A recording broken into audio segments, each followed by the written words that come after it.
Good morning guys, എല്ലാവർക്കും നല്ലത് വരട്ടെ. ഒരു വീട്ടില് 3 പെൺകുട്ടികളും ഒരു ആൺകുട്ടിയും അച്ഛനും അമ്മയും ഉണ്ടായിരുന്നു.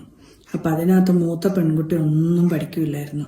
രണ്ടാമത്തെ മകളാണെങ്കിൽ എല്ലാം നന്നായി പഠിക്കുക, സ്കൂളിലെല്ലാം ഫസ്റ്റ് ആയിരുന്നു.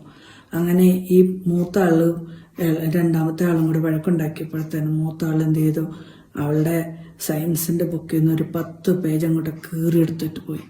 പാണെന്നുണ്ടെങ്കിൽ SSLC പരീക്ഷ വന്നു. പരീക്ഷയുടെ സമയമായതുകൊണ്ട് തലേ ദിവസം 2 ദിവസം മുമ്പാണ് ഈ പേജ് കീറിയെടുത്തെന്ന് മറ്റേ സബ്ജക്റ്റുകളൊക്കെ പഠിച്ചുകൊണ്ടിരിക്കുന്ന അനിയത്തിക്കൊന്നും മനസ്സിലായില്ല. അത് കഴിഞ്ഞിട്ട് പരീക്ഷ തുടങ്ങി. പരീക്ഷയ്ക്ക് ബുക്ക് തുറന്നു നോക്കുമ്പം ടീച്ചർ ഓൾറെഡി പറഞ്ഞു ആ പാട്ടിൽ നിന്ന് 16 മാർക്കിന്റെ ക്വസ്റ്റ്യൻ വരും. നോക്കുമ്പം പഠിക്കാനായിട്ട് ബുക്കും ഇല്ല, പേപ്പറും ഇല്ല. എന്ത് ചെയ്യും? ഇങ്ങനത്തെ. എന്നിട്ട് അവസാനം പരീക്ഷ കഴിഞ്ഞപ്പോൾ ചേട്ടത്തി പേപ്പർ കൊണ്ടുവന്നു. ഇങ്ങനത്തെ ചേച്ചിമാര് നിങ്ങൾക്കുണ്ടോ? ഉണ്ടെങ്കിൽ ഒന്ന് കമന്റ് ചെയ്യണേ. Thank you.